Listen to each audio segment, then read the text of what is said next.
Hola, bienvenidas y bienvenidos al podcast Ruta Innovar, el sonido de la innovación pública. En este podcast hablaremos cada semana con expertos sobre todo lo que está pasando en innovación pública en el mundo, con un foco especial en América Latina. Soy María Paz Hermosilla, directora del GovLab UAI, Laboratorio de Innovación Pública de la Escuela de Gobierno de la Universidad Adolfo Ibáñez en Chile. También soy directora académica del Diplomado en Ciencia de Datos para la Dirección Pública que dictamos en conjunto con el TEC de Monterrey.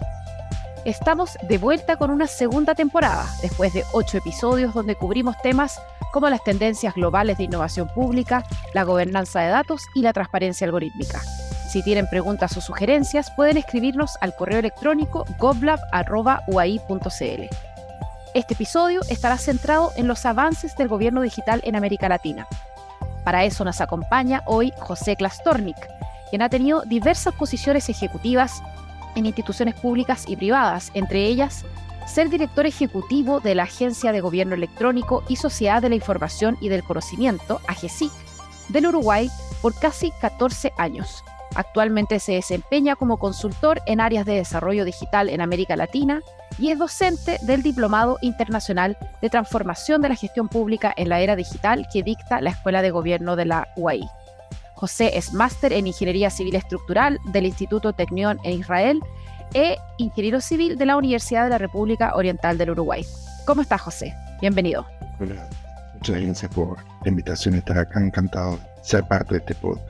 Súper, bueno, esperamos tener una muy interesante conversación y como les comentaba a los auditores, hoy dedicaremos el capítulo a los avances del gobierno digital en América Latina. En 2021, el Instituto Latinoamericano de Planificación Económica y Social, ILPES, y la CEPAL hicieron un estudio sobre el estado del arte de gobierno digital en LATAM, en 29 de los 33 países, y se vieron cosas, por ejemplo, que podrían verse como algo positivo, como 82% de los países de la región contaban con un Chief Information Officer, CIO, que corresponde en pocas palabras a un encargado de gestionar la estrategia de información y sus iniciativas.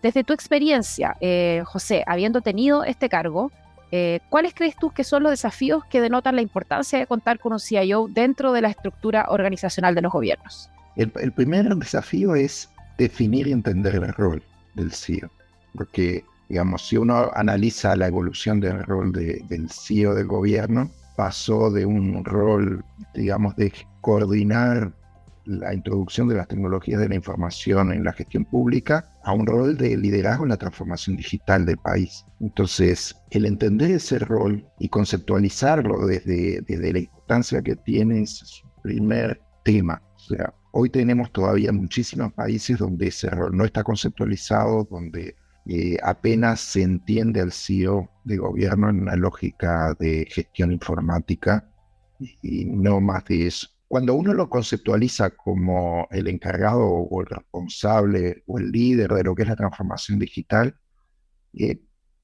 empiezan a entenderse otras cosas que son los desafíos que se tienen. Por ejemplo, ¿cuál es el reconocimiento que tiene a nivel político y a nivel técnico entre sus pares? ¿En qué medida esa persona es consultada, es aceptada sus dictámenes o sus recomendaciones? ¿En qué medida tiene capacidad de enforcement en lo que está haciendo o está diciendo? ¿Cuál es su capacidad de liderazgo? Cuando uno habla de transformación digital, uno está pensando en cómo cambiar cosas, no en dejarlas como están. Y cambiar cosas implica llevarlas de un lugar a otro, implica conducir, liderazgo.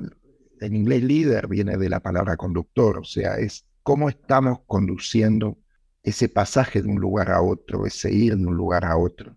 ¿Cómo se construye ese liderazgo? ¿Cómo se ejerce ese liderazgo? ¿Cómo se puede generar, digamos, las condiciones para que ese liderazgo sea efectivo? Y ahí habla de otras condiciones que ya hacen a la persona del líder o a las características del líder. Por ejemplo, la necesidad de evangelizar.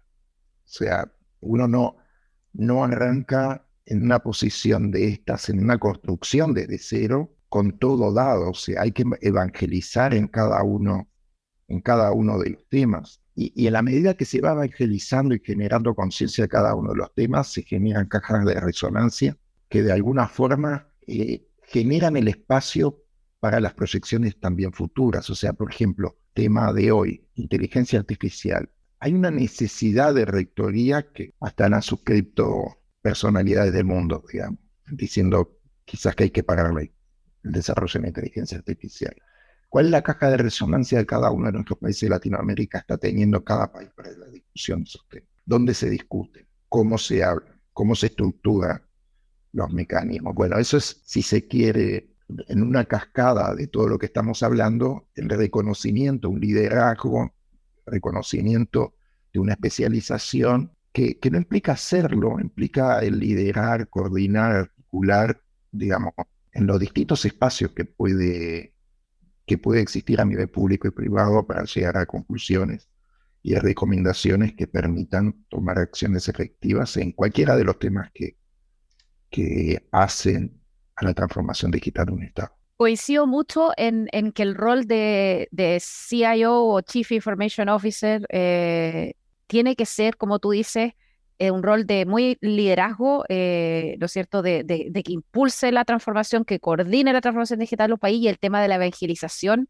Y no, o sea, no solo un tema informático, porque es verdad que muchas veces se circunscribe el tema de la gestión de la información a algo informático y eso es un gran error porque al final es transformar procesos clave, estratégicos, que aportan directamente al valor público, ¿no es cierto? O sea, lo que puede ser, no sé, la atención de salud, ¿no es cierto? O la otorgación de subsidios de vivienda o cosas que son esenciales. Y el tema de la evangelización, de hecho, nosotros este podcast, el Ruta a Innovar, lo creamos también por esa necesidad de apoyar esta necesaria evangelización que se requiere para que se avance en la transformación digital y en la innovación pública en los gobiernos de América Latina, porque si no estamos hablando de este tema, impulsándolo, no va a ocurrir como quisiéramos. Entonces, yo creo que así como el perfil de cargo, como tú dices, primero que no se entienda como gestión informático. Segundo, que coordine este proceso que no es solo de la evolución de la tecnología, sino es la transformación digital y la evangelización son ingredientes muy importantes para cuando se conceptualicen estos roles y ojalá que así se construyeran en los países de América Latina. De alguna forma, parte de lo que me está tocando hacer ahora es ayudar un poco a eso. Hay otros mecanismos que se han generado entre los países como las redes que unen a los Chief Information Officers. La red GIAL es un ejemplo muy lindo a nivel mundial. Hay otros ejemplos. Hay un grupo, en el caso de Uruguay, integra un grupo que se llama Digital Nations, de naciones avanzadas digitalmente, con países que están liderando en el mundo estos temas. O sea que sí, la construcción de esa conciencia implica varias acciones, trabajar en distintos ecosistemas, en ecosistemas entre pares, entre los gobiernos, en ecosistemas dentro de cada país que complementen las distintas capacidades o conocimientos de cada uno. Y ahí el rol de articulación del CIO también es crítico.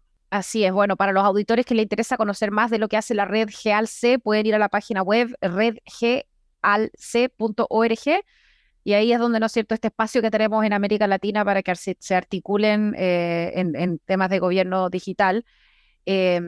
Y vamos, José, a otro tema, sí relacionado con el mismo estudio, ¿no es cierto?, que hizo la CEPAL con ILPES, que dice que si bien la mayoría de los países, el 86%, cuenta con un órgano rector que prioriza, coordina o reformula las iniciativas de carácter tecnológico, solo un 55%, o sea, poquito más que la mitad, dice que la función está establecida por ley y además un 31% responde que no existe o no sabe si existen instancias de presentación, priorización de proyectos de tecnología. Entonces, en vista de esta situación, ¿no es cierto?, de que si bien existen organismos, no se conoce mucho, o la función no está en la ley, o no se conoce ni siquiera cómo se presentan los proyectos tecnológicos, ¿qué características debiera tener, según tú, un órgano rector y los mismos procesos de gobernanza digital? ¿Y dónde has visto también buenos ejemplos en la región de cómo debiera ser esta gobernanza y el órgano rector de este proceso? Creo que en general hay 2 o 3 discusiones que se dan sobre este tema particular, o sea, sobre las características que tiene que tener el órgano rector. Uniendo esta pregunta con la primera que me habías hecho, muchas veces trato de decir que el Chief Information Officer, el CIO, no sé si es persona física o jurídica, o sea, la conceptualización de la rectoría en este caso está asociada a la institucionalidad que sería la persona jurídica, ¿no? Entonces, de las discusiones que se dan, te diría, hay dos o tres discusiones. La primera que se da, y en esa evolución de pasar de lo técnico a la transformación digital, es si esto es una oficina técnica pura o es una oficina que gestiona mucho más que lo técnico, ¿está bien? Y yo creo que en la lógica de transformación digital, la transformación digital es más transformación que digital. Estoy de acuerdo. Es Esa menos lógica tecnología y más transformación. y más transformación. Entonces, esa lógica, ¿es una oficina tecnológica o es parte de una visión transversal del gobierno y del Estado? Que ahí tenés todavía otro nivel de discusión, si es una oficina de gobierno digital que solo gobierna, o si es una de transformación digital del Estado, que estás hablando de todo. Entonces, ahí entran temas incluso como la ubicación institucional. En general, los países que están liderando tienen la oficina como parte del Cabinet Office o de presidencia en la mayor parte del país, por la transversalidad de lo que hace y por la importancia crítica de lo que hace. O sea, cuando el reconocimiento de la importancia de lo que estamos planteando se da, se visualiza la necesidad de cercanía a la presidencia, digamos, de que sea una política impulsada desde los niveles más altos y en función de si el régimen es presidencial o parlamentario, bueno, estará en la oficina del primer ministro o de presidencia. Pero esa es la más visible, no digo que sea la única, hay otros casos. El segundo tema que te quería comentar sobre esto es que hay una discusión entre si el órgano es rector u operativo. A veces en la división esa clásica de decisiones políticas, de rectoría o regulación y de ejecución, te lo tratan de dividir y te dicen, bueno, capaz que tiene que ser un órgano rector propio, puro. O desde la visualización quieren la ejecución pura. O sea, te hago servicios digitales para todo el Estado y esa es la lógica. La experiencia de los mejores casos es que es rectoría, fuertísima rectoría, con capacidades de ejecución. O sea, no es rectoría o ejecución, es rectoría con ejecución.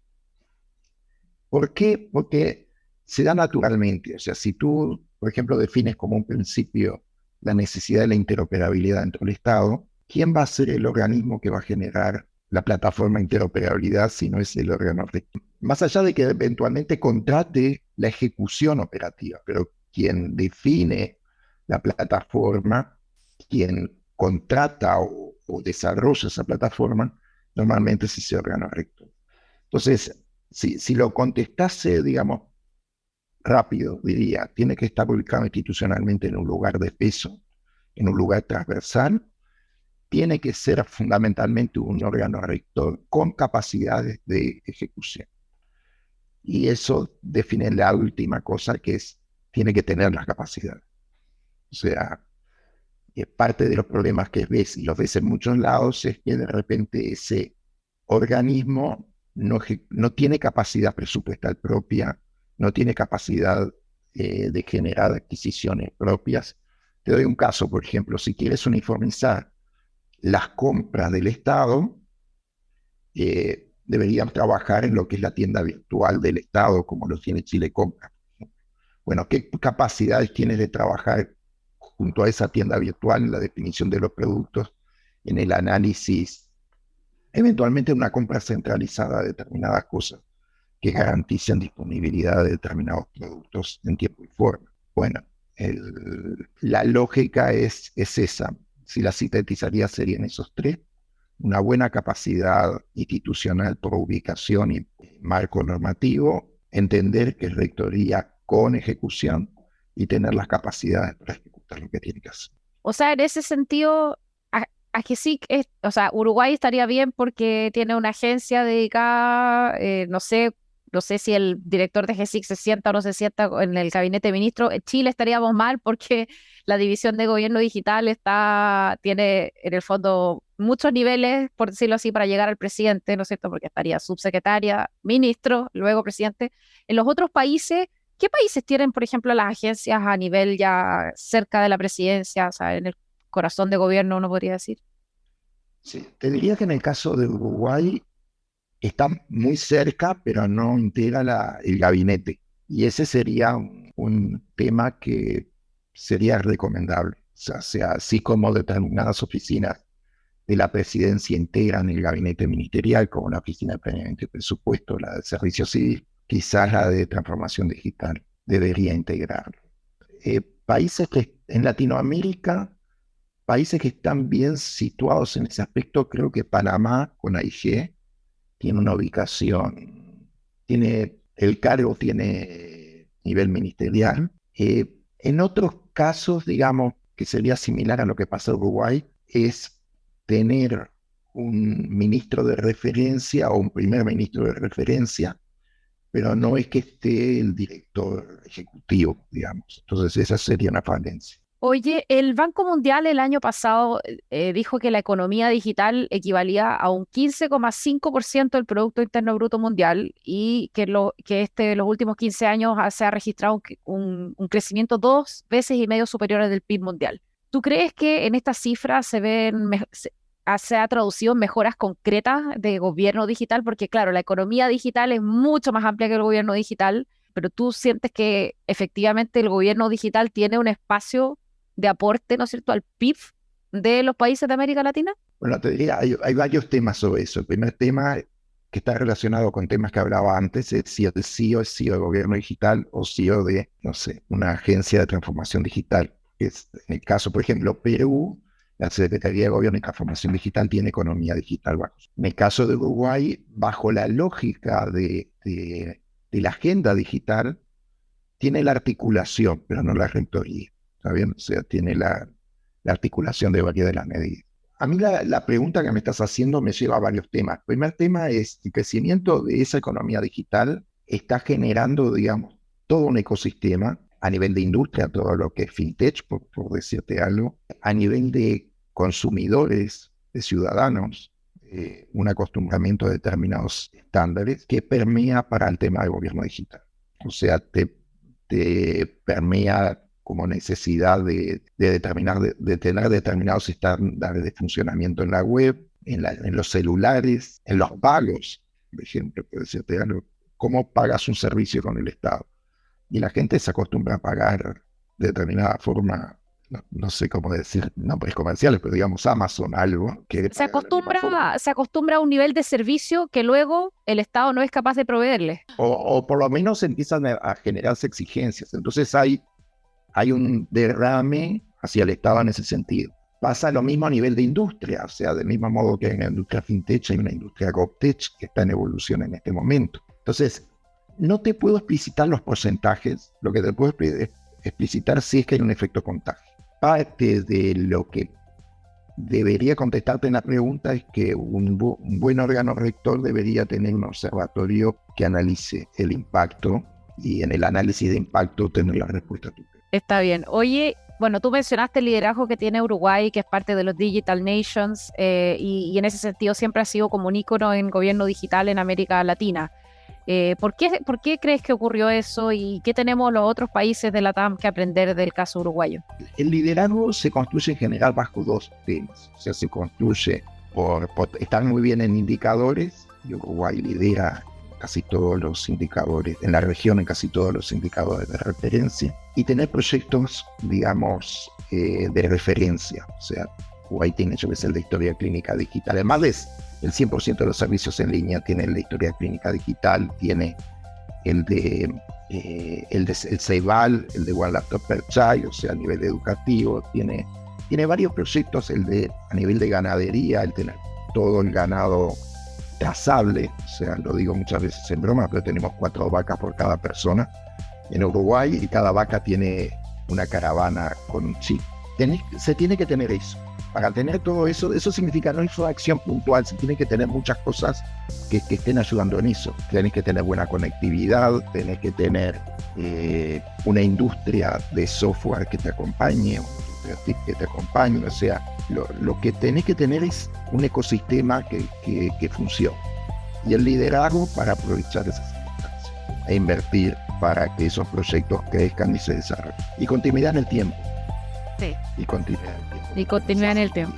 Es verdad, en ese sentido, el que AGESIC te haya podido también tener a ti de director por tanto tiempo en Chile, por ejemplo, los organismos públicos que se han logrado transformar han tenido directores por 9 años, al menos, o 6 a 9 años. Entonces, porque realmente se requiere tiempo para transformar las cosas, y los otros ingredientes que mencionas me parece muy pertinente, ¿no es cierto?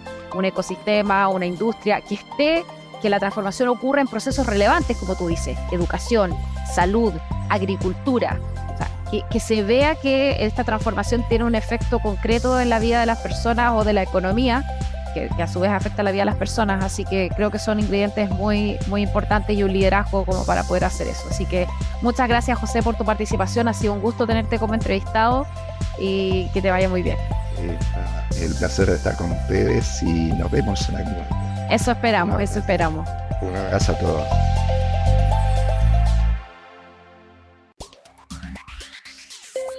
El podcast Ruta Innovar es el sonido de la innovación pública. Es presentado por el GovLab de la Escuela de Gobierno de la Universidad Adolfo Ibáñez. Te invitamos a conocer los cursos y diplomados que impartimos en el GovLab, todos en formato online sincrónico, donde se abordan diferentes temáticas en relación a la inteligencia artificial, transformación digital y ciencia de datos. Visítanos en el sitio web govlab.uai.cl. Nos vemos en el próximo episodio del podcast Ruta Innovar.